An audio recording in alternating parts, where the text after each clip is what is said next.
nosso Pai, nós louvamos o Teu nome e Te glorificamos com grande louvor, pois Tu és o nosso Senhor, Tu és o Pai que nos dá todas as coisas que temos necessidade, e em Cristo nós temos a manifestação da Tua presença entre nós para a nossa salvação. Por isso, Senhor, estamos contentes neste culto para trazer esse serviço singelo e simples de adoração, pois o que nós podemos fazer é muito menos do que aquilo que Tu mereces. Abençoa, Senhor, este culto com a Tua graça e também dá aos adoradores o fervor, a autenticidade e a verdade que deve estar presente em cada ato que fazemos diante de Ti ou diante daquilo que representa a Tua presença. Nós Te agradecemos porque temos recebido sempre manifestações do Teu amor, da Tua bênção, da Tua providência em nossa vida. E Te pedimos também que este dia seja um dia em que a Tua vontade e o Teu poder se manifestem. Nós estamos temerosos com o que pode resultar das votações que vão ser feitas durante a tarde e noite deste dia, pelos resultados que vão desagradar a um lado e fazer o outro lado muito feliz, mas no que nós queremos, ó Deus, é a felicidade do nosso povo, a felicidade da nossa gente, a tranquilidade, a paz, o entendimento. Sossega, Senhor, o ânimo belicoso daqueles que, de um lado ou de outro, estão pretendendo fazer guerras e provocações. Que a paz que vem do Senhor Jesus esteja presente na nossa sociedade, neste dia tão importante na história da nossa nacionalidade. Abençoa cada um de nós e dá-nos a Tua presença, em nome de Cristo é que nós Te pedimos. Amém. Pode sentar.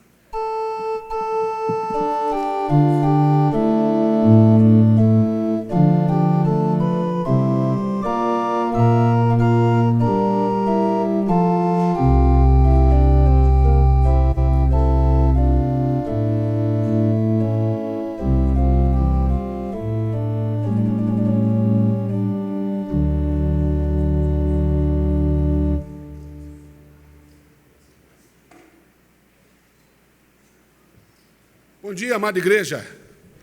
Graça e paz. Amém? Bom dia para você que está nos assistindo ao vivo ou em gravação, onde quer que você esteja, você também é convidado. Participe com a gente desse culto, pega uma Bíblia, reúna sua família aí e cante, ore, participe com a gente. Muito bom ter você aqui com a gente também. Queridos, queria chamando aqui o vice-presidente do conselho aqui na frente, tem um aviso para a gente. Mas antes de qualquer coisa, eu gostaria de reconhecer quem está nos visitando nesta manhã, pela primeira vez. É a primeira vez que você está aqui, sem constrangimento algum da nossa parte. Eu gostaria que você, se você pode, fique de pé no seu lugar. Nós temos aí uma lembrança para te dar, mas mais do que tudo, queremos te dar um abraço. Ali atrás tem algumas pessoas, aqui uma senhora também. Você que está mais próximo, dê um abraço caloroso aí. São todos bem-vindos. Muito bom, muito bom. Muitas famílias aí, lá em cima não tem ninguém. Que Deus abençoe você. Pessoal, a junta diaconal tem um aviso importante aqui, olha. Se você, assim como eu, às vezes sai corrido da igreja e deixa a sua Bíblia para trás, pode ser que ela esteja ali. Então, na saída, eu às vezes essa Bíblia eu fico louco lá em casa, porque a gente tem várias Bíblias, mas a gente sempre tem a Bíblia, né? Aquela Bíblia que é desodorante de crente, que carrega aqui embaixo. Aqui, assim. Se você perdeu a sua, pode estar ali, procure a junta diaconal, quem sabe você acha ali a sua Bíblia, e tem outras coisas ali, livros, achados e perdidos ali, se você está precisando, dá uma olhada lá. Queridos, é importante destacar também as nossas reuniões de oração, você tem no seu boletim, especialmente segundas-feiras, às 14 horas, todas as segundas-feiras, as nossas irmãs estão reunidas aqui para oração, e também às quartas-feiras, às 18 horas, pais que oram pelos seus filhos, também aqui na igreja, vem orar com a gente. Você vê que também tem o anúncio de a próxima vigília no boletim. É muito importante que você participe com a gente dessas reuniões. Reverendo Juarez, por ocasião desta manhã, está pregando o aniversário da Igreja Presbiteriana de Rio Claro, estado de São Paulo. Oremos pelas viagens do nosso pastor, que também está servindo o reino de Deus em outras igrejas. Presbítero Marcelo. Obrigado, Davi. Bom dia, gente. Família forte, igreja forte, sociedade forte, família abençoada, igreja abençoada. 15 de maio, está aí, ó, já tem até agora a nossa imagem aí. 15 de maio, culto da família, às 19 horas. Nós queremos que você venha e traga o maior número de familiares. Aqueles que você diz assim, puxa, fulano já tem tanto tempo que não vai à igreja, vai lá convidar. E diz, olha, vai ser o culto da família, nós queremos reunir o maior número da nossa família lá. Nós queremos sentar no mesmo banco, vários da mesma família. Essa semana eu estive num núcleo familiar. E esse núcleo, eu tenho um carinho especial por esse núcleo, porque eu acho a ideia do núcleo fantástica. Porque é uma pessoa que resolveu fazer uma vez por mês um jantar da família e, aproveitando, fez o núcleo naquele mesmo momento, para aglutinar a família. E lá eu pude fazer o desafio, eu quero ver essa família todinha lá no culto da família, sentando um banco inteiro dessa família. E eu quero fazer esse desafio para você hoje. Que você saia daqui pensando nos seus familiares e dizendo assim, eu vou convidar o maior número da minha família para sentar aqui comigo, para adorar a Deus comigo, para buscar a presença de Deus comigo, para ser abençoado comigo. Talvez a sua oração seja essa, como tem sido a minha. Eu quero que a minha família seja abençoada como eu estou sendo abençoado. Então, 15 de maio, mês do lar, 15 de maio, às 19 horas, você vem e vai trazer toda a sua família. Ah, mas fulano não vai à igreja. Convida ele para vir aqui nesse dia. E diz assim, eu quero ver a minha família junto lá na presença de Deus, sendo abençoada. 15 de maio, 19 horas. Nós queremos ver a sua família aqui, porque esta igreja quer ver famílias sendo abençoadas. Amém? Pelo amém, pela resposta do amém, eu acho que nós vamos estar vazio aqui no dia 15 de maio. Mas eu vou dar mais uma chance. Nesta igreja, em nome de Jesus, quer ver a sua família abençoada. Amém? Amém. Ah, agora eu acho que vai encher a igreja. Agora nós vamos alugar a arena do Atlético para fazer o culto. Do Coxa, pode ser do Coxa, do Paraná. É só por questão de espaço. Queridos, eu queria chamar aqui na frente duas crianças que eu já vi chegando por aqui. São priminhos, o Felipe e o Henrique. Nós vamos ter a alegria de proceder com o batismo dessas crianças. Por favor, você chega aqui na frente com a família, enfim, nós vamos participar desse momento.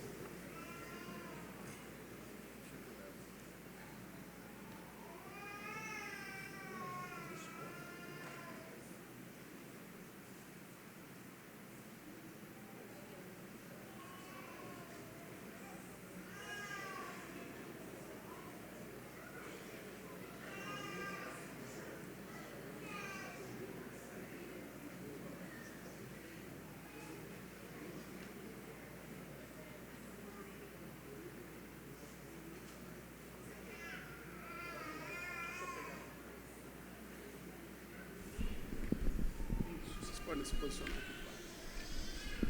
Coisa boa.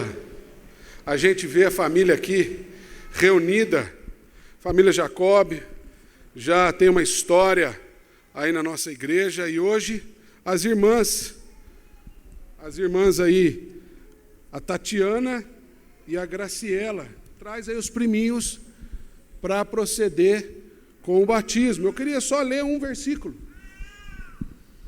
porque batismo para nós, queridos, ele não acontece por uma questão de salvação. Batismo não salva ninguém, quem salva é só Jesus. Mas só que a salvação, de acordo com o apóstolo Paulo, ela é desenvolvida. E ela é desenvolvida ao longo da história. Em Mateus, Evangelho de Mateus, capítulo 1, versículo 1, a gente lê o seguinte: livro da genealogia de Jesus Cristo, filho de Davi, filho de Abraão. O que isso quer dizer? Quer dizer que Jesus Cristo, nosso Senhor, tem uma história. A partir dos versículos seguintes, a gente vai ler vários nomes, várias pessoas que fizeram parte da história de Jesus Cristo, enquanto homem, que começou lá com Abraão. Porque com Abraão foi feita uma aliança. E batismo é uma aliança. É uma aliança que os pais estão fazendo com Deus e com seus filhos. Uma aliança que significa o seguinte: nós queremos dedicar nossa vida para que os nossos filhos conheçam a Deus como nós conhecemos. É por isso que é importante também, nesse momento, que algumas questões estejam muito claras para os pais, para os familiares, para a igreja, que também é parte da aliança, porque também assume o compromisso de acompanhar as famílias, ou seja, é uma responsabilidade nossa também, mas, sobretudo, que nos ajudem a entender o que isso significa. Por isso eu passo a perguntar para vocês, papai e mamãe, dos dois menininhos aí, que estão felizes da vida. Olha como é que eles estão sorrindo, gente. Coisa boa, né? Vocês reafirmam a vossa fé em Jesus Cristo, Senhor da nossa vida, Senhor da igreja, sim? Vocês, com isso, reafirmam o compromisso de educarem Henrique e Felipe nos caminhos do Senhor, e no que depender de vocês, trazê-los à comunhão, entendendo que a presença da igreja é fundamental no desenvolvimento da caminhada de fé desses meninos, que vão levá-los a conhecer o Senhor um dia, sim? Com isso, vocês estão assumindo junto conosco o desafio não somente de trazê-los à igreja, mas, sobretudo, de, no seio do lar, no tocante ao dia a dia, não somente falar, mas servir de referencial para que esses meninos possam olhar um dia para vocês e falar: eu sou crente, porque o meu pai e a minha mãe são crentes. Sim, esse compromisso reafirmado, nós vamos proceder com o batismo. E eu gostaria, antes de qualquer coisa, de fazer uma oração. Eu queria convidar toda a igreja, fique de pé no seu lugar, nós vamos orar aqui com o presbítero Maciel, abençoando essas vidas. Senhor Deus, nós te louvamos por este momento. É um momento especial para essas famílias, onde pode terem o privilégio de apresentar essas crianças diante de Ti, que elas possam, ó Deus, ser aceitas por esta comunidade, ser aceitas, ó Deus, do Teu reino. Nós te pedimos a Tua bênção sobre a família aqui representada, os pais dessas crianças, que eles possam, ó Deus, na verdade, ao assumir esse compromisso de ensinar estas crianças a Tua palavra, que eles possam também assumir o compromisso de trazê-las à Tua casa, para que elas possam aprender mais sobre a Tua palavra e que elas possam, ó Deus, conhecer a Jesus Cristo, nosso Salvador. Abençoe, ó Deus, este ato de batismo que é feito em Teu nome, em nome de Jesus. Amém.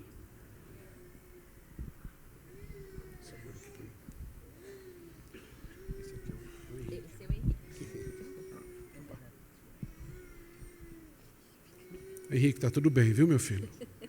É só água, tá bom, meu filho? Ele gosta. Você gosta de água aí? Henrique, filho da promessa, eu te batizo em nome do Pai, do Filho e do Espírito Santo. Senhor, meu Deus, essa vida, neste ato de fé, é consagrada ao Senhor. Obrigado, Senhor, porque trouxeste o Henrique ao seio dessa família, trazendo com ele alegria, esperança, trazendo com ele uma nova perspectiva de vida para o pai, para a mãe e para os familiares. Portanto, Senhor, nós consagramos essa vida tão preciosa no teu altar. Nós, ó Deus, dizemos através da nossa fé que o Henrique é um instrumento poderoso do Senhor dentro dessa casa. Faça dele, Senhor, um instrumento de bênçãos. Guarda-o, proteja-o, livra-o de todo o mal, Senhor. Em nome e para a glória de Jesus. Amém. Graças a Deus. Olha, gosto de água mesmo.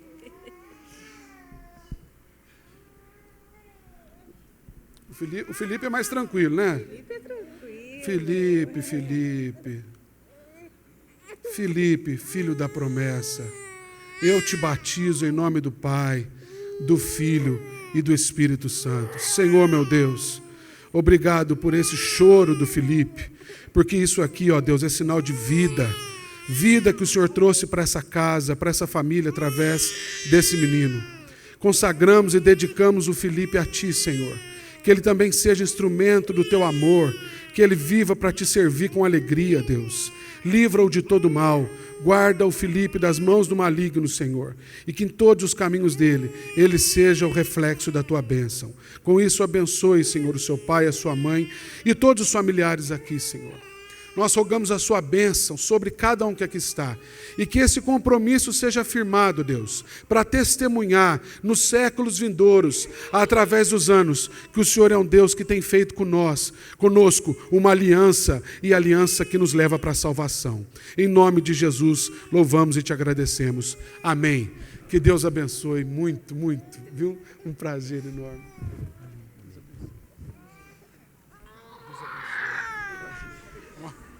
Ficou bravo comigo aqui? Gostou? Opa, desculpa. Vai nada.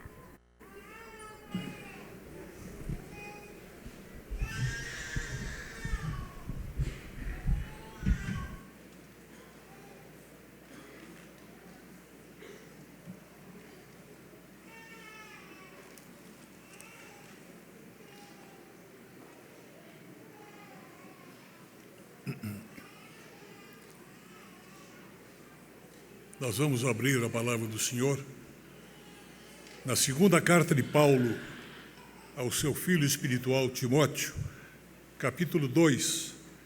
Ouçamos a leitura dos versos 1 até 7. Tu, pois, filho meu, fortifica-te na graça que está em Cristo Jesus, e o que da minha parte ouviste através de muitas testemunhas, isto mesmo transmite a homens fiéis e também idôneos para instruir a outros. Participa dos meus sofrimentos como bom soldado de Cristo Jesus. Nenhum soldado em serviço se envolve em negócios desta vida, porque o seu objetivo é satisfazer aquele que o arregimentou. Igualmente, o atleta não é coroado se não lutar segundo as normas. O lavrador que trabalha deve ser o primeiro a participar dos frutos. Pondera o que acabo de dizer, porque o Senhor te dará compreensão em todas as coisas. Este versículo 3 diz assim: participa dos meus sofrimentos. Nós também, como irmãos salvos pelo Evangelho do Senhor Jesus, participamos dos sofrimentos de outras pessoas. Há irmãos nossos que estão precisando das nossas orações, da nossa solidariedade, da nossa presença. Um deles é o presbítero Natalino Teixeira Alves, que está voltando para o hospital. Ele já esteve no hospital recentemente, mas está de novo no hospital e internado, e a família pede orações pelo seu restabelecimento. Também pedido de Marilene mãe de Ismael, a favor de Cristiane Elizabeth Horst Kohlberg. Ela está internada na UTI do Hospital Cruz Vermelha para uma cirurgia séria, grave, nos seus rins, um autotransplante. Nós vamos, nesse instante, nesses próximos momentos, orar pela nossa vida, pela vida da nossa família, especialmente neste dia, pela vida e os acontecimentos no nosso país, mas também, especialmente, pelo Natalino e pela Cristiane, que estão precisando da nossa solidariedade e das nossas orações. Vamos curvar as nossas cabeças e orar em favor desses pedidos.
Irmãos e irmãs, como nós nos colocamos diante de Deus, temos que ter toda a reverência.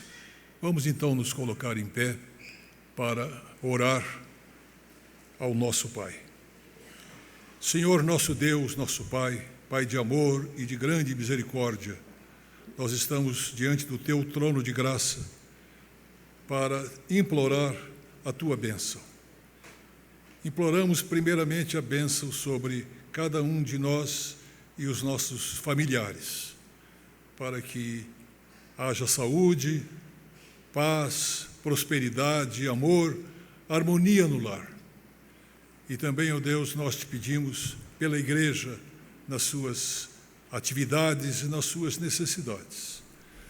Mas especialmente neste dia, um dia de grande decisão para a nossa nacionalidade, nós te pedimos, ó Deus, que Tu orientes aqueles que vão voltar. Nós sabemos, ó Deus, que o resultado, seja de um lado, seja de outro, não é aquilo que nós gostaríamos. Qualquer que seja o resultado, ele não é bom. Mas Tu podes transformar com o Teu poder aquilo que nós sabemos que não presta. Nós te pedimos, ó Deus, que Tu, pelo menos, coloques no coração do nosso povo tolerância para evitar os confrontos que nós estamos vendo em perigo de acontecer. Mas Tu podes todas as coisas. Te pedimos encarecidamente pelo nosso país, pela nossa sociedade, que necessita de paz, necessita de compreensão, para o entendimento entre os cidadãos e para a cura dos males da nossa sociedade, da nossa economia e da ética em nosso país. Nós te pedimos, ó Deus, também por esses irmãos, o presbítero Natalino e a irmã Cristiane Horst Kohlberg. Nós te pedimos, ó Deus, quando estão hospitalizados, necessitando da solidariedade e da intercessão, nós te pedimos, colocamos-nos na Tua presença e como Teu povo, sabendo que nós podemos implorar e pedir a Teu favor em prol destas pessoas, nós te pedimos com fé, sabendo que tu podes atender, que seja da Tua vontade atender o tratamento e o restabelecimento desses queridos irmãos. Nós te agradecemos, nós te louvamos e queremos, ó Deus, orar como o Senhor Jesus ensinou aos seus discípulos, dizendo: Pai nosso que estás nos céus, santificado seja o Teu nome, venha o Teu reino, seja feita a Tua vontade, assim na terra como no céu. O pão nosso de cada dia nos dás hoje, e perdoa-nos as nossas dívidas, assim como nós perdoamos aos nossos devedores. E não nos deixes cair em tentação, mas livra-nos do mal, pois Teu reino, o poder e a glória para sempre. Amém. Pode ser. Nós vamos cantar, desculpe. Temos que cantar também. Você pode escolher, pode escolher. Pode cantar em pé. Só pra te adorar e fazer Teu nome grande e te dar o louvor que é devido. Estamos nós aqui. Vamos cantar. Jesus, em Tua presença, reunimos-nos aqui, contemplamos Tua face e rendemos-nos a Ti, pois um dia a Tua morte trouxe vida a todos nós e nos deu completo acesso ao coração do Pai. O véu que separava já não separa mais. A luz que outrora apagada agora brilha e cada dia brilha mais. Só pra te adorar e fazer Teu nome grande e te dar o louvor que é devido. Estamos nós aqui. Vamos ao início. Jesus, em Tua presença, reunimos-nos aqui, contemplamos Tua face e rendemos-nos a Ti, pois um dia a Tua morte trouxe vida a todos nós e nos deu completo acesso ao coração do Pai. O véu que separava já não separa mais. A luz que outrora apagada agora brilha e cada dia brilha mais. Só pra te adorar e fazer Teu nome grande e te dar o louvor que é devido. Estamos nós aqui só pra te adorar, só pra te adorar e fazer Teu nome grande e te dar o louvor que é devido.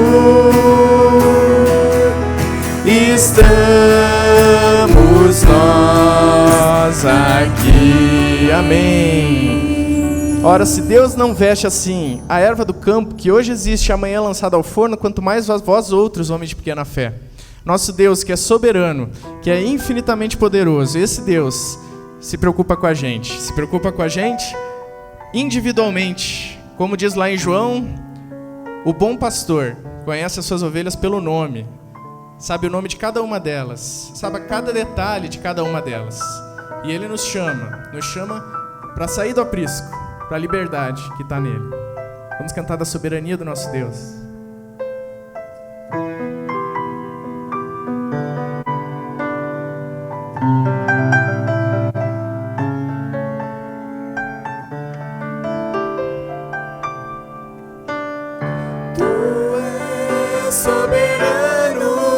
Sobre a terra, sobre os céus, tu és Senhor absoluto.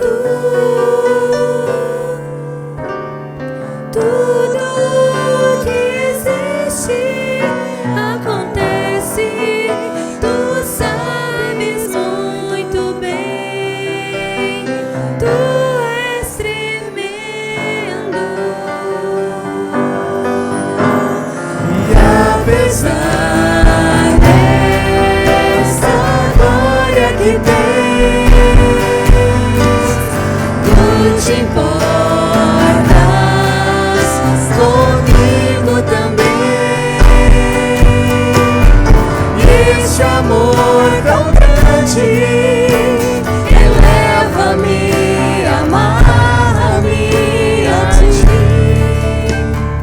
Tu és tremendo. Amém. Essa semana, sexta-feira, eu estava lendo sobre economia e uma notícia me chamou a atenção. Que na sexta-feira, por medo do impeachment, o dólar subiu. Isso não tem muito sentido nenhum, né? Então, ninguém mais sabe o que está acontecendo.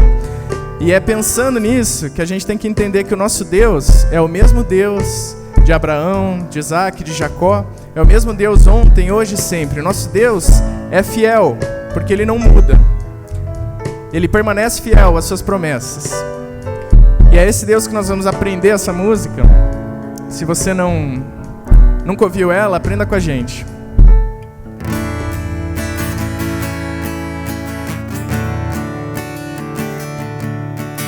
Deus é fiel,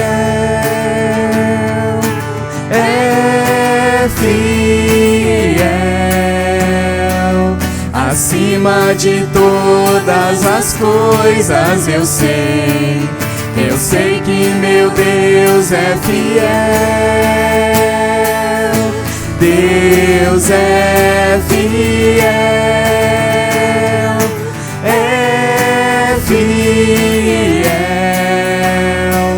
acima de todas as coisas eu sei que meu Deus é fiel. Ela é facinha, né? Vamos aprender ela? Em meio aos muitos problemas, em meio às lutas sem fim, por entre os muitos dilemas que se apresentam pra mim, às vezes eu posso passar uma noite inteira a chorar, mas sei que meu Deus logo pela manhã fará novamente o sol brilhar e encherá de alegria os meus lábios e o meu coração de louvor. Assim vou descansar, sim, eu vou confiar no seu grande e imenso amor. Deus é fiel, Deus é fiel,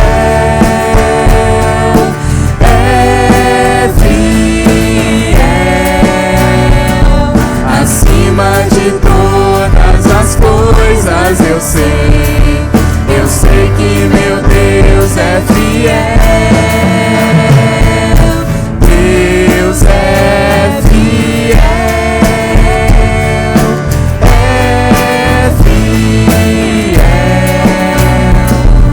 acima de todas as coisas eu sei que meu Deus é fiel. Vamos do início? Em meio aos muitos problemas, em meio às lutas sem fim, por entre os muitos dilemas que se apresentam pra mim, às vezes eu posso passar uma noite inteira a chorar, mas sei que meu Deus logo pela manhã fará novamente o sol brilhar, Encherá de alegria os meus lábios. e encherá de alegria os meus lábios e o meu coração de louvor. Assim vou descansar, sim, eu vou confiar no seu grande e imenso amor. Deus é fiel,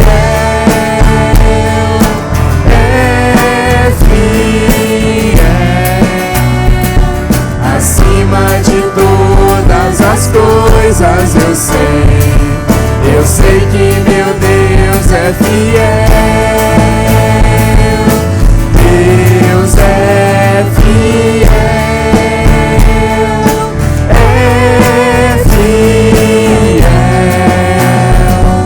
acima de todas as coisas eu sei que meu Deus é fiel. Acima das circunstâncias eu sei que meu Deus é fiel. Acima dos impossíveis eu sei que meu Deus é fiel. Acima da morte e da vida eu sei que meu Deus é fiel. Amém.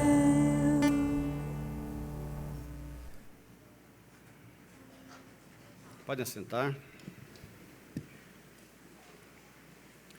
Meus irmãos, dando continuidade ao nosso trabalho, ao nosso culto desta manhã, vamos abrir a nossa Bíblia no Salmo 103 e vamos ler os versículos de 1 a 5.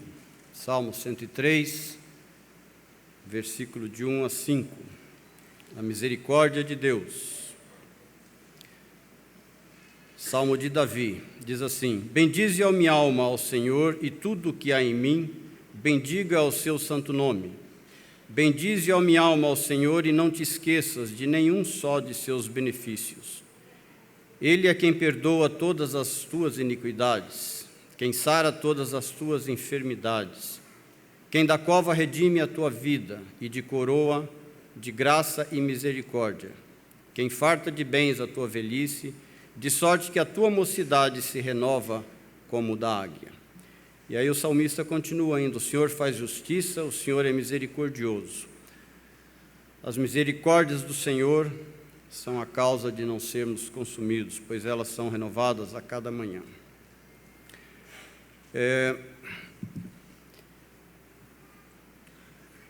Pastor Ricardo Godin, no seu livro Artesãos de uma Nova História, ele faz um comentário interessante sobre uma figura pouco falada no Novo Testamento, nos Evangelhos, que é a figura de Simão o Cirineu. Simão Cirineu era um judeu da Cirênia, que por ocasião da Páscoa esteve em Jerusalém para prestar o culto. da Páscoa. E naquela época as pessoas que se dirigiam a Jerusalém, elas iam muitas vezes de longe, então elas chegando na cidade, elas tinham que trabalhar para ter provimentos das suas despesas, né, da viagem, eram viagens longas. E certa manhã ele saiu para trabalhar, trabalhou até por volta da 1h da tarde, e na volta à cidade de Jerusalém, ele percebeu uma agitação muito intensa na cidade. E aí, procurando se informar e saber o que tinha acontecido, ele soube que Jesus Cristo tinha sido condenado e estava a caminho da cruz. E ele queria ver a pessoa de Jesus Cristo. E foi pedindo licença no meio da multidão e conseguiu chegar próximo do corredor onde Jesus ia passar. E assim que ele chegou ali, um soldado romano o tomou e obrigou a ajudar a Jesus a carregar a sua cruz. Simão trabalhou até às 13 horas para o seu sustento e depois ele teve que trabalhar uma parte a mais no trabalho de Deus, ajudando a carregar a cruz de Cristo. Ele trabalhou um período a mais. Ele doou do seu tempo um pouco a mais. Ele doou da sua vida um pouco a mais. No ano de 1893, o nosso templo aqui teve início a sua construção. Ele foi inaugurado em 1896. A igreja que se iniciava aqui em Curitiba era uma igreja pequena, mais ou menos 40, 50 membros. E essas pessoas trabalharam na construção desse templo. Presbíteros, diáconos e membros da igreja trabalhavam durante o dia e no final da tarde vinham aqui na Comendador Araújo 343 para dar um pouco mais do seu tempo para a construção da nossa igreja. Pessoas que fizeram história. Nós podemos chamar que essas pessoas fizeram uma hora extra no trabalho de Cristo. E é sobre isso que eu gostaria de conversar com a igreja nesta manhã. Nós temos passado um período de crise no país, todos nós estamos sabendo, e a igreja não fica de fora das crises, principalmente no aspecto financeiro. A nossa igreja vem trabalhando com um déficit bastante elevado, e eu gostaria de fazer um desafio aos irmãos nesta manhã. Você que é dizimista, ou você que oferta eventualmente na igreja, ou você que, quem sabe, ora eventualmente pela igreja, que você pudesse dar um passo a mais, que você pudesse fazer, quem sabe, uma hora extra a mais, que você pudesse dispensar do teu tempo, do teu trabalho, um pouco a mais para o trabalho de Deus.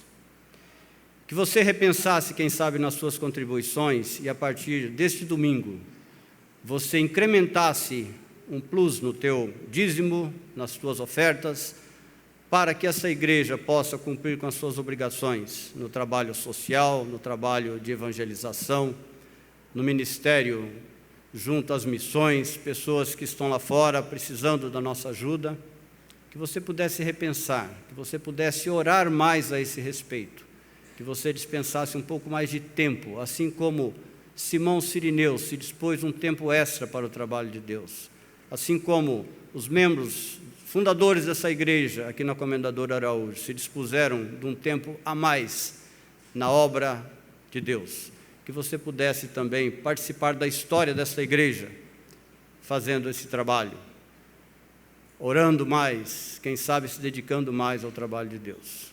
Enquanto os diáconos fazem o levantamento das ofertas, nós vamos entoar o hino de número 27. E antes da última estrofe, as crianças podem se dirigirem aqui para o seu culto.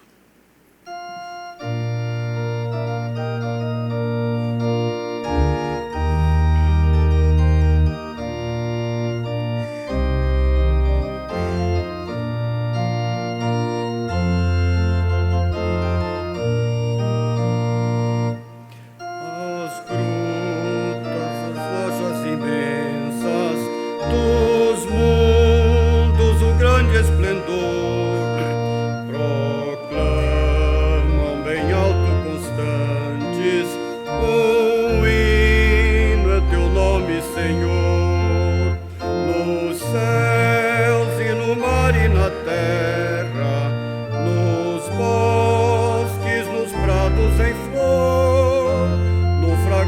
cantil na amplitude celeste, hino ressoa ao Senhor. No céu as estrelas brilhantes, dos mares o grande fragor, e as brisas entoam ridentes hino ao teu nome, Senhor. Nos céus e no mar e na terra, nos bosques, nos prados em flor, no fragoso ao cantil, na amplitude celeste, hino ressoa ao Senhor. As aves alegres na mata, por entre as ramagens em flor, exultam em coro cantando hino ao teu nome, Senhor. Nos céus e no mar e na terra, nos bosques, nos prados em flor, no fragoso ao cantil, na amplitude celeste, hino ressoa ao Senhor. As crianças, por favor, podem chegar.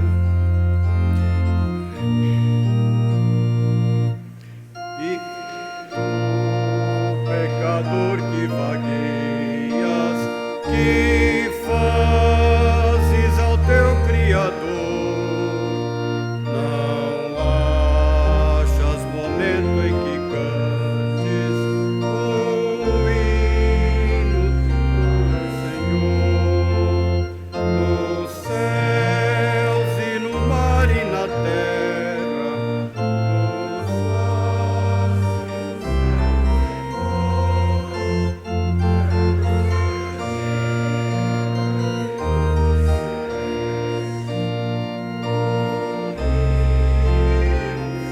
ao Senhor. Oremos. Senhor, nosso Deus e Pai, nós te louvamos por esta manhã de domingo, um dia tão bonito que podemos, ó Deus, estar em tua casa para louvar e glorificar o teu nome. Nós te agradecemos por esse privilégio, agradecemos, ó Deus, por esta igreja que ao longo de quase 130 anos tem pregado o teu evangelho nesta cidade. Nós agradecemos, ó Pai, aquelas pessoas que foram os precursores desse trabalho aqui, aqueles que construíram o templo, que deram início, ó Deus, à tua obra nessa cidade. E que possamos dar continuidade, ó Deus, nesse trabalho, nessa cidade, e onde quer que o Senhor esteja, ó Deus, enviando missionários para que eles possam ser abençoados por esta igreja. Agradecemos por este culto, pedimos a Deus a tua bênção sobre o pregador desta manhã, que ele possa trazer a tua palavra, a tua mensagem aos nossos corações. Pedimos a tua bênção sobre essas crianças que estarão se dirigindo a outro local para receber também os teus ensinamentos, que eles possam aprender mais de ti e jamais virem, a Deus, a se desviar dos teus caminhos. Agradecemos pelas ofertas aqui levantadas, são para o sustento da tua obra. Nós agradecemos por cada vida aqui presente, pedindo a tua bênção, ó Deus, sobre aqueles que necessitam da tua graça, que precisam, ó Deus, da tua ajuda, que passam por problemas de saúde, financeiros, emprego, que o Senhor esteja abençoando, visitando cada coração. Que o teu Santo Espírito possa falar aos nossos corações esta manhã. Nós oramos agradecidos em nome de Jesus. Amém. Podem sentar-se.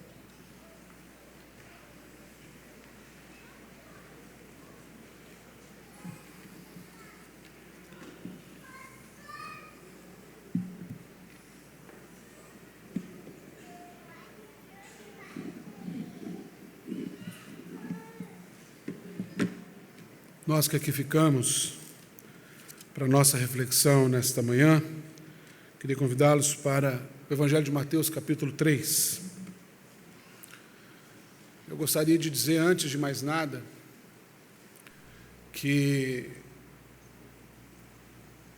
A Igreja Presbiteriana do Brasil e, por assim dizer, a Igreja Presbiteriana de Curitiba, ela é uma igreja partidária. Nós temos de modo muito claro que não somos divididos pelas nossas opiniões públicas. Pelo contrário, nós somos unidos pela causa do Evangelho. Isso nos leva a um compromisso muito sério nesse dia de oração, de intercessão, pelo nosso país, pelos rumos políticos e, por assim dizer, econômicos, sociais, que o nosso país está tomando. Não deixe de orar nesse dia pelo nosso país. Partindo disso, essa pergunta veio ao meu coração durante essa semana, quando estava meditando um pouco no Evangelho de Mateus. Então me veio essa pergunta: quem é você? Quem é você, Davi? Quem é você? Eu queria ler esse texto, pegando o finzinho do capítulo 3, a partir do versículo 13, e nós vamos até o capítulo 4, versículo 11. Abra a sua Bíblia aí, Mateus 3, de 13 a 4, 11.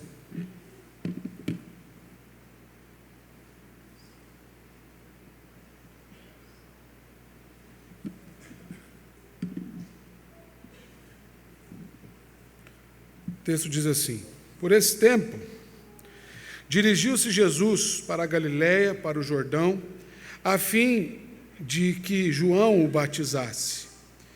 Ele, porém, o dissuadia, dizendo: eu é que preciso ser batizado por ti, e tu vens a mim?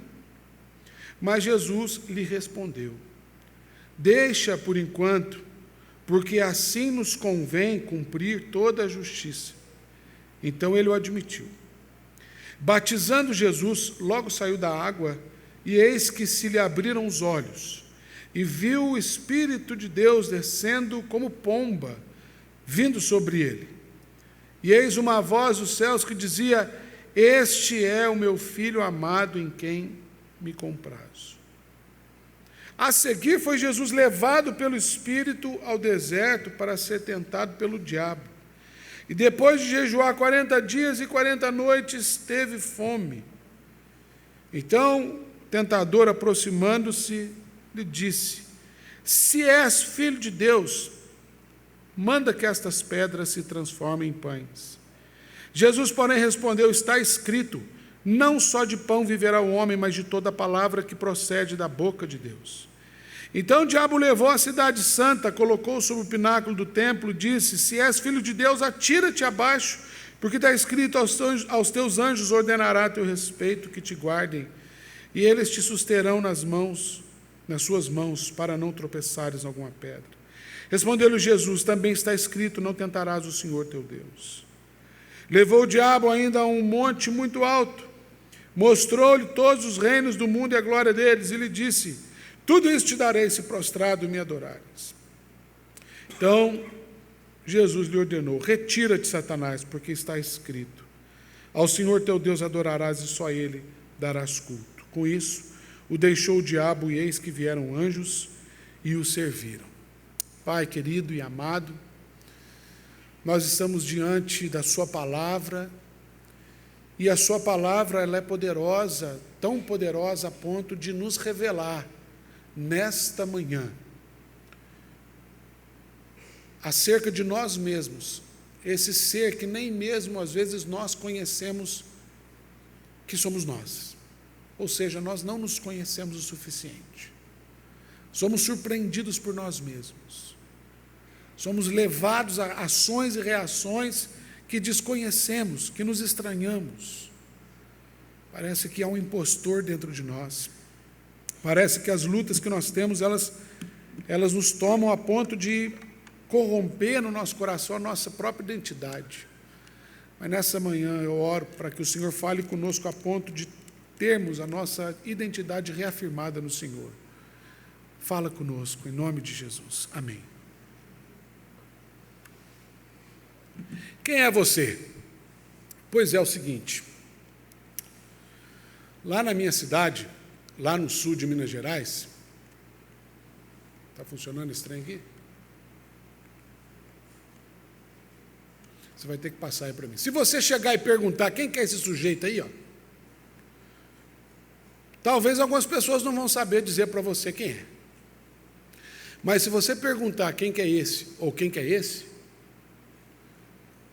que está junto com essas duas figuras, eles vão saber dizer para você. Esse aqui somos eu e o meu pai. E esse aqui, eu e meu avô. Sabe por quê? Porque na minha cidade, que é uma cidade pequenininha, eu não sou conhecido como Davi. Eu sou conhecido como o filho do Taia, o neto do Gerardo Nogueira. É verdade. Quem vem de cidadezinha do interior sabe que isso é verdade.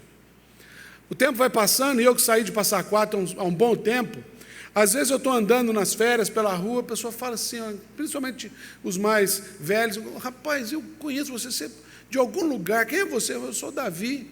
Davi? Eu sou, dependendo da idade da pessoa que está falando comigo, eu falo, sou filho do Taia. O Taia, conserta a panela, conheço o Taia. Ou então, eu sou neto do Geraldo Nogueira. Geraldo Nogueira, como não saber, Geraldo Nogueira? Interessante esse negócio, porque muitas vezes a gente é conhecido muito mais por aquilo que aqueles que são os nossos progenitores ou antecedentes fizeram do que aquilo propriamente dito que a gente faz o que a gente é. Quando eu leio esse texto aqui, eu fiquei pensando no seguinte, o que foi que Jesus fez? Ou melhor dizendo, quem era Jesus antes do batismo? Como é que Jesus era reconhecido antes desse ocorrido, pelo menos naquilo que a Bíblia traz para nós? Eu desconfio que Jesus era praticamente um sujeito anônimo. Eu desconfio que ninguém sabia direito quem que era esse sujeito, tanto que ele precisou ser apresentado por João em outro texto do batismo. Ele tem que dizer, esse aqui é aquele de quem eu estou falando, gente. Se Jesus tivesse se aproximado daquele grupo e João não tivesse apresentado, talvez ele tivesse passado batido. Ou seja, o que Jesus fez de significativo antes da voz dizer, és o meu filho amado, esse é o meu filho, nada.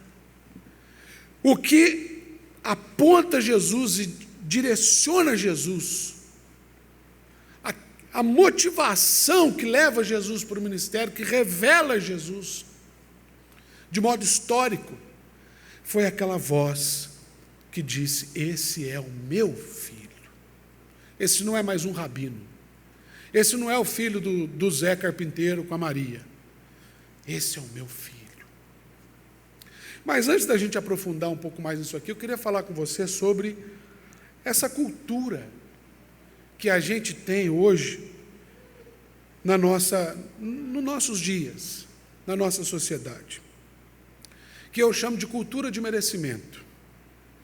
Porque é interessante que a tentação que vem logo em seguida, quando Jesus é levado pelo Espírito ao deserto para ser tentado pelo diabo, a tentação que o diabo traz contra Jesus, ela parece-me que embasada num tipo de cultura de merecimento, porque ele coloca em xeque a identidade de Jesus. Se és filho de Deus, faça isso. Se és filho de Deus, então faça aquilo. Em outras palavras, o que eu estou dizendo é que enquanto a gente vai a Deus para obter algo dele, talvez a gente ainda não tenha compreendido a nossa própria essência, a nossa identidade em Deus. Enquanto nós estivermos indo a Deus para obter algo de Deus, é porque nós não entendemos ainda quem nós somos e quem Deus é. Porque uma razão muito simples que a Bíblia nos ensina é que nós não somos algo em Deus a partir do que nós fazemos. A essência do ser de Deus não é fazer algo por nós.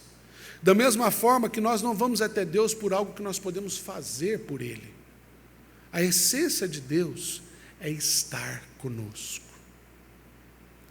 Logo, eu estou dizendo com isso que Deus, Ele não tem prazer em nos dar coisas. Pode ter certeza disso. Deus não tem prazer em dar, porque dar para Deus e não dar é a mesma coisa. Ele é dono de todas as coisas. O que Deus não pode fazer? O que Deus não pode dar? A essência do amor de Deus e o maior prazer de Deus foi estar conosco na pessoa de Jesus. Eu sempre faço a pergunta assim, para quem eu estou discipulando diretamente, eu falo assim, Deus não podia ter resolvido o problema do pecado com um simples mandamento, dizendo aqui, pecado, sai fora, todo mundo aqui agora está salvo. Deus podia fazer isso? Podia? Claro que não. Claro que não. Porque Deus está comprometido conosco e com a sua palavra. Ele disse, a única coisa que Deus não pode fazer é ir contra si mesmo. E Ele mesmo disse que está comprometido conosco a partir da sua palavra. E é por isso que Deus escolheu não fazer algo, mas Deus escolheu se tornar alguém. Deus escolheu tomar forma humana,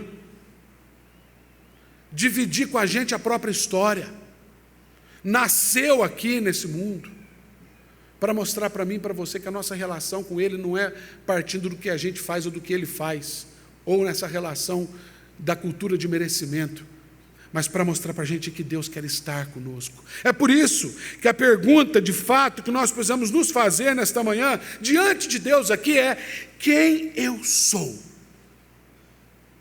De verdade. Essa cultura de merecimento que eu estou falando aí, ela nos identifica exatamente pelo que a gente faz ou pelo que a gente tem. É só alguém perguntar, por exemplo, se alguém perguntar para mim assim, quem é você? O que eu vou falar?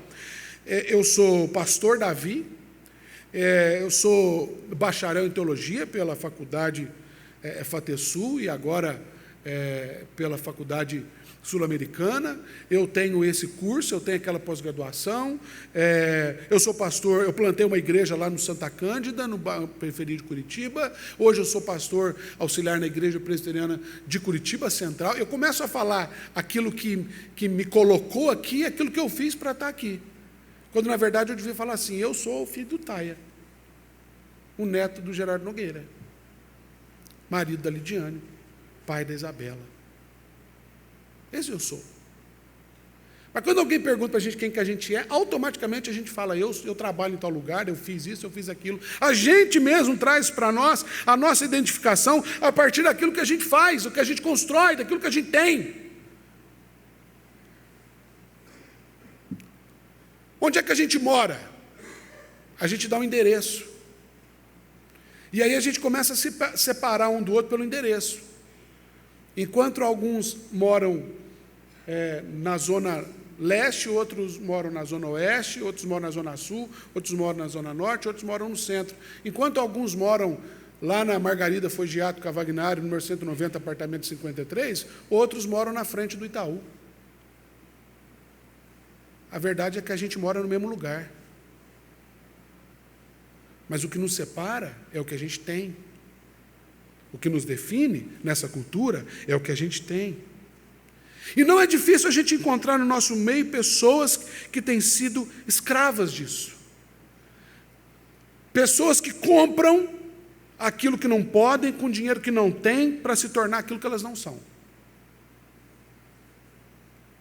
Ou seja, estou falando aqui que a nossa identidade, ela é totalmente fruto, ou precisa ser, queridos, totalmente fruto do amor de Deus por nós, em Cristo, que a gente chama de graça. E a ponto de sermos chamados de filhos de Deus, em quem Deus tem prazer. Romanos 8, 29 diz que Deus nos fez a imagem, a sua própria imagem. Ele predestinou para que a nossa vida revelasse quem Deus é, diz assim, predestinado para ser conforme Cristo, a imagem de Cristo. Desejo de Deus por nós é que nós sejamos definidos por aquilo que Deus é e não por aquilo que Deus faz. Carta de Paulo aos Efésios, capítulo 2, diz assim, de 1 a 3, vós estáveis mortos nos vossos delitos e pecados, nos quais andastes outrora, segundo o curso deste mundo, segundo o príncipe da potestade do ar, que agora atua nos filhos da maldição, dos quais também vós andaste outrora. Aí ele desenvolve essa ideia, de repente ele diz assim: mas Deus, sendo rico em misericórdia, por causa do grande amor com que nos amou, pela graça sois salvos. E aí ele começa a desenvolver a salvação. Dr. Martin Lloyd Jones, que foi pastor da abadia de Westminster por muito tempo, ele pregou por mais de um ano a partir dessa expressão, mas Deus. E durante um ano, Dr. Martin Lloyd Jones, ele tentou desconstruir a ideia de que o nosso relacionamento com Deus, ele só é possível porque existe um mais Deus. E não é um mais homem, não é mais isso, não é mais aquilo, é mais Deus. O que eu tenho percebido é que nós perdemos, melhor dizendo, muita energia, ou em pelo menos 3 áreas da nossa vida, que na verdade são aquelas que acabam regendo a nossa vida. Saber o que eu sou, aquilo que eu faço. Segundo, eu sou o que os outros falam de mim. E terceiro, eu sou o que eu possuo. Quando na verdade devia ser assim: eu sou a partir do que Deus fez e faz por mim. Eu sou a partir daquilo que Deus diz a meu respeito. E eu sou, ou realmente possuo, aquilo que eu necessito para viver, aquilo que eu preciso consumir para me manter vivo. Por que isso? Porque as tentações do diabo, elas foram justamente nesse ponto. Nesses 3 pontos.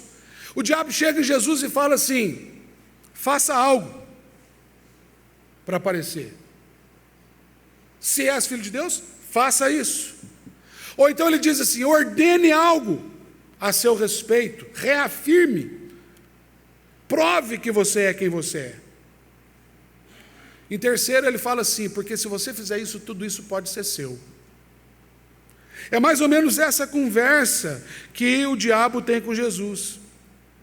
E evidentemente que a construção dessa identidade em Deus, ou a partir de Deus, ela é algo extremamente desafiador para nós, porque leva tempo.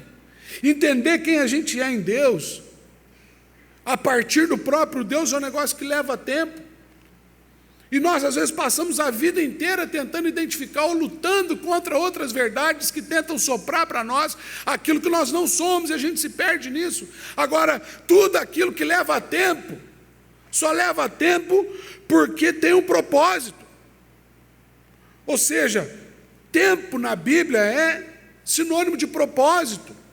Voltando a Romanos 8, de 28 a 30, diz que todas as coisas cooperam para o bem daqueles que amam a Deus, mas que são chamados segundo o seu propósito. Aí, a partir disso, ele vai desenvolver essa ideia de identidade. Porque o propósito de Deus é que nós sejamos como seu filho.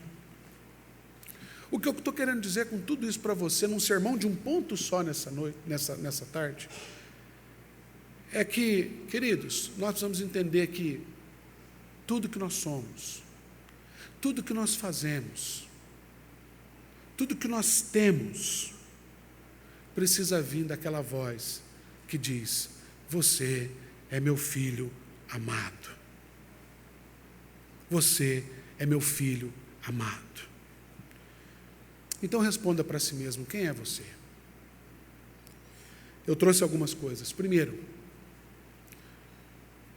a gente precisa entender que em Deus, nós não somos menos filhos porque a gente fez aquilo ontem, ou mais filho porque a gente fez isso hoje. A gente não é mais ou menos filho ontem, hoje, por causa disso ou daquilo que a gente fez. Nós acabamos de cantar isso aqui. Isso porque Deus não muda. O mesmo amor com que Deus amou você ontem, Ele ama você hoje. O mesmo amor com que Deus amou você no seu tempo de ignorância em relação ao pecado, Ele ama você hoje e vai amar você amanhã, independente do que você faça ou deixa de fazer. Não existe nada que você possa fazer que mude o fato de Deus amar você. Não existe nada que a gente possa deixar de fazer que faça com que Deus nos ame menos. É por isso que Deus usou essa metodologia de revelação, Pai, Filho, para se revelar para nós. Deus quer ter por você um amor de pai. Deus quer amar você como, por exemplo, eu estou aprendendo a amar minha filha,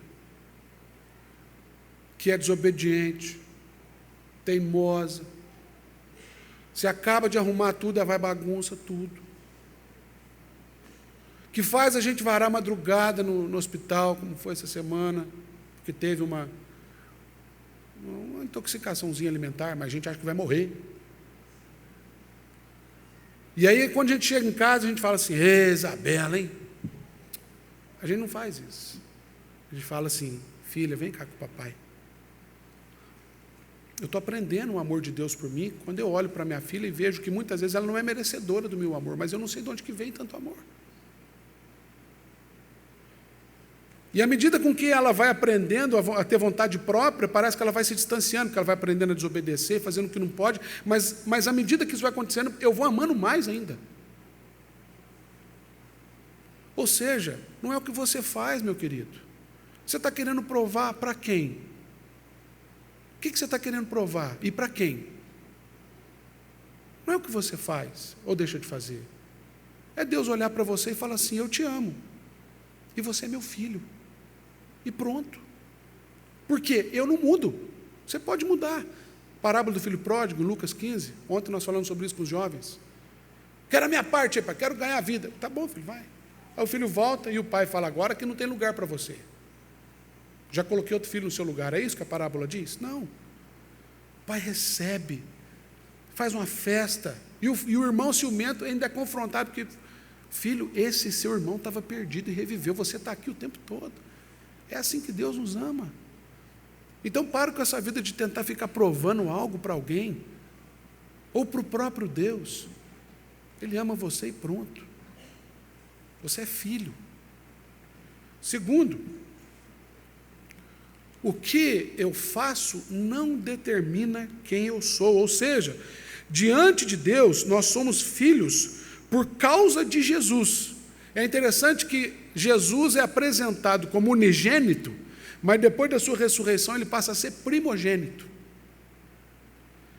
Na sua natureza da Trindade, Jesus é unigênito de Deus. Deus amou o mundo de tal maneira que mandou o seu Filho unigênito.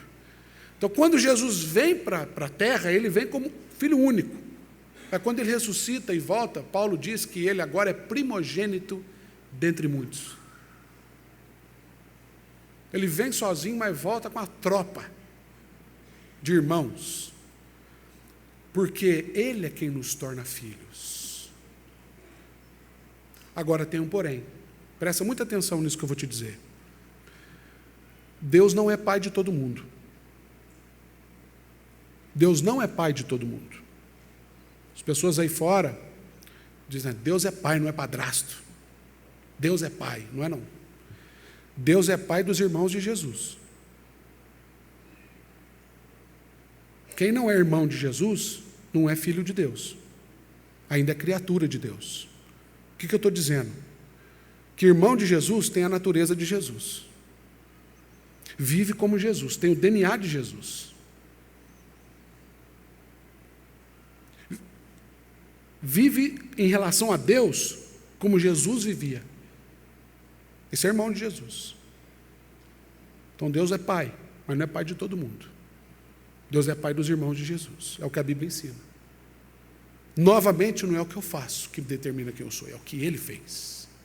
Não há mérito ou demérito. Há um amor de Deus por nós. Terceiro lugar. Não é o que eu tenho que define o quanto eu sou abençoado, mas sim o quanto a presença de Deus é real na minha vida. Ou seja, ser abençoado só tem uma finalidade na nossa vida: abençoar. Você não é abençoado para ajuntar, você é abençoado para abençoar.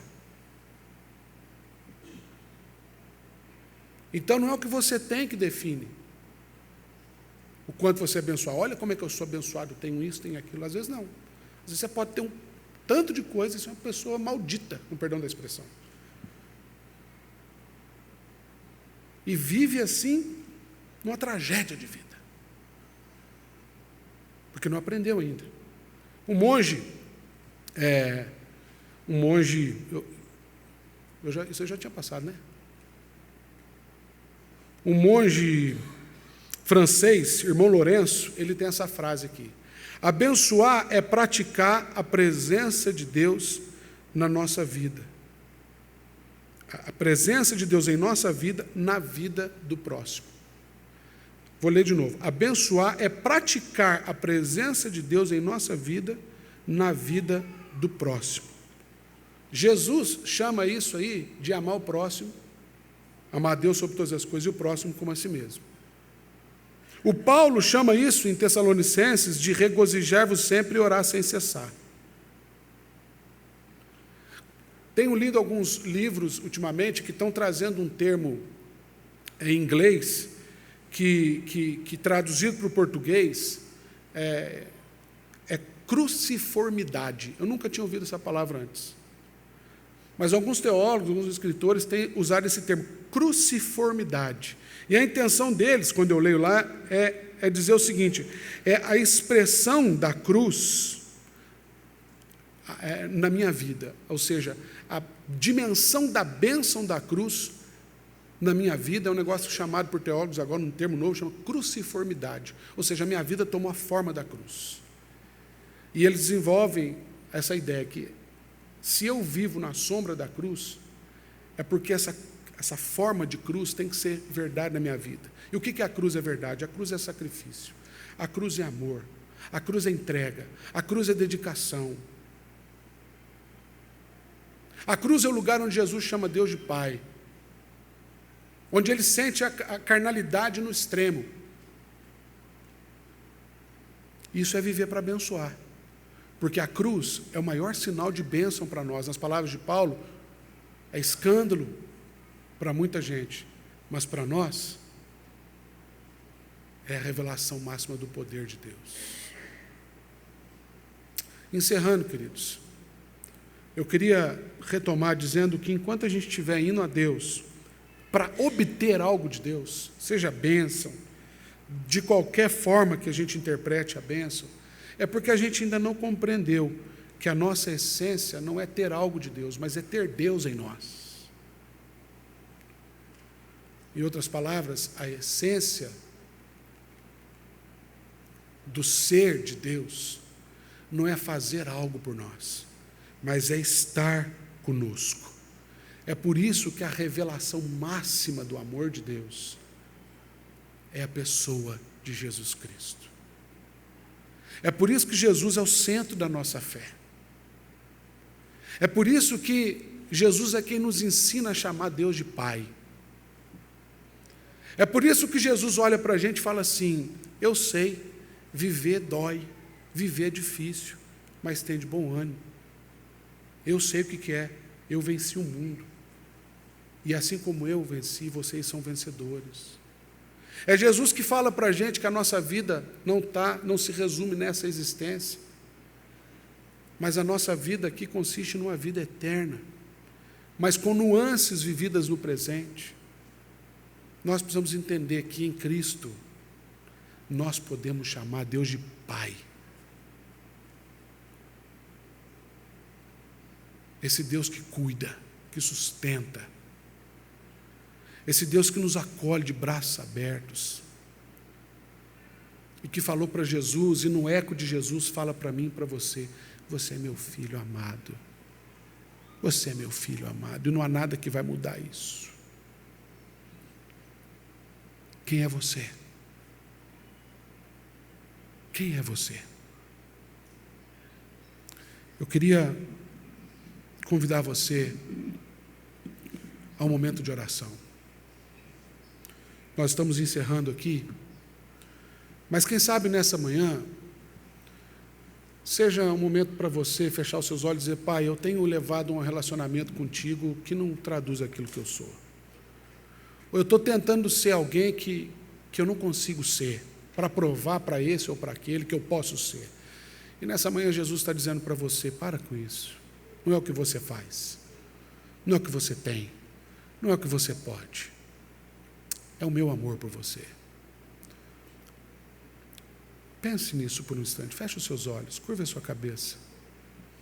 Deixe o Pai chamar você de filho nesta manhã.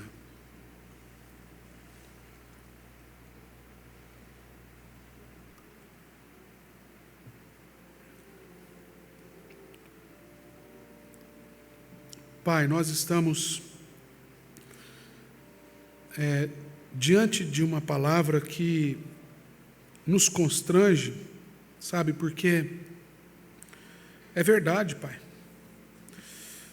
A gente às vezes quer viver uma vida que não traduz aquilo que a gente é, e a gente acaba criando uma falsa ideia de nós mesmos. E isso nos afasta não só do Senhor, mas nos afasta aqui uns dos outros. Sabe, isso, Pai, é o que leva a gente a construir tantos muros, tantas barreiras entre nós. Mas a grande verdade nessa manhã é que todos nós que estamos aqui, só estamos aqui nos méritos da cruz, Senhor. Por isso nós estamos diante da necessidade de que haja cruciformidade em nossa vida. Que a cruz tome forma na nossa vida. Isso implica no fato de que nós só podemos ser chamados de filhos seus se nós nos tornarmos irmãos de Jesus. Se nós nos unirmos com Jesus. Aí sim, no que Ele fez, em como Ele viveu. Ou seja, essas coisas elas precisam ser consequência e não causa na nossa vida. Porque, na verdade, essas coisas estão causando em nós desespero, frustração, porque estamos vivendo uma vida tentando provar algo que a gente não é. Nesta manhã, tudo isso cai diante da sua palavra, Deus, que nos mostra que o Senhor nos ama com amor de Pai, um Pai que é justo, sim, e que às vezes precisa nos disciplinar para que nós aprendamos o quanto o Senhor nos ama. Então, Senhor, se for necessário, disciplina-nos, exorta-nos, porque o seu amor, ó Deus, ele é sempre amor.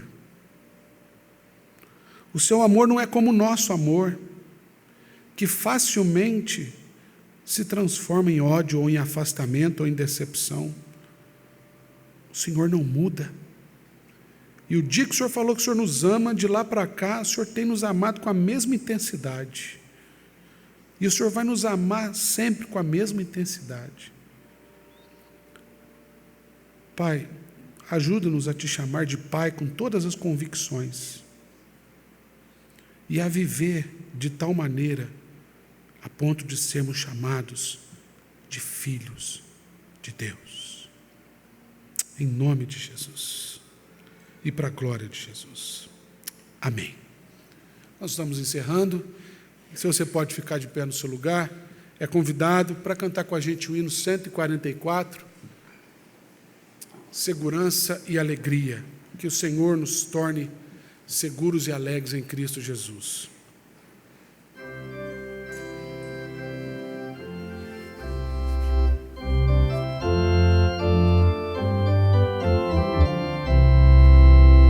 Que segurança tenho em Jesus, pois nele gozo, paz, vida e luz. Com Cristo herdeiro, Deus me aceitou, mediante o Filho que me salvou. Conto esta história cantando assim: Cristo na cruz foi morto por mim,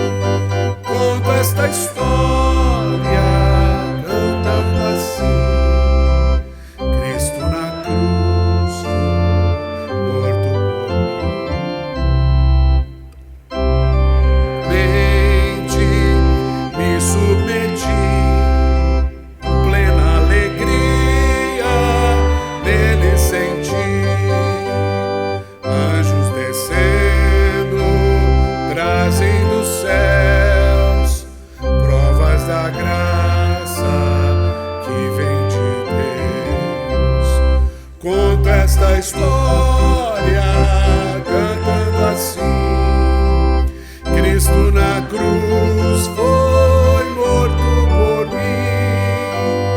Conto esta história cantando assim: Cristo na cruz foi morto por mim. Firmado em Cristo, no seu amor, estou contente em meu Salvador, esperançoso em te viver, por Jesus Cristo, por seu poder. Conto esta história cantando assim: Cristo na cruz foi morto por mim. Conto esta história cantando assim: Cristo na cruz foi morto por mim. Confirma essa sua palavra na nossa vida, esse seu chamado para sermos filhos teus, ó Deus. E que a nossa natureza seja impactada e transformada por essa nova natureza, a natureza do Senhor, da sua santidade em nossa vida. Ajuda-nos, ó Deus, a vivermos de tal maneira, dignos de sermos chamados teus filhos, que a nossa dignidade esteja somente nisso, que não haja mais méritos no que nós podemos fazer ou ter ou alcançar com a nossa própria mão, porque isso é tão transitório e passageiro, que, ó Deus, isso não traduz o que nós somos, mas o seu amor na cruz por nós traduz o que nós somos. Aquele lugar era nosso, o Senhor morreu no nosso lugar, da mesma forma que o nosso lugar, que agora é do seu lado, Pai, ele foi alcançado pelos méritos da ressurreição de Cristo. E somos filhos porque Cristo é filho. Somos filhos porque Cristo é aquilo para o qual nós precisamos ser, a imagem perfeita de um Deus perfeito. Imprima isso no nosso coração, Senhor, em nome de Jesus. Que a graça maravilhosa desse Cristo, irmão, amado e Senhor, o amor infinito do Pai, que entrega o Filho para que nós nos tornássemos filhos, e o consolo, a transformação do Espírito Santo, que nos torna, por assim dizer, seus filhos, repouse sobre cada um de vós e sobre vós permaneça para sempre. Amém e amém. Ao que está sentado no trono e ao Cordeiro seja o louvor e a honra e a glória e o domínio pelos séculos dos séculos.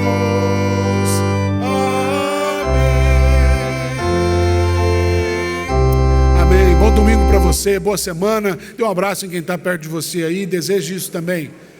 Deus abençoe.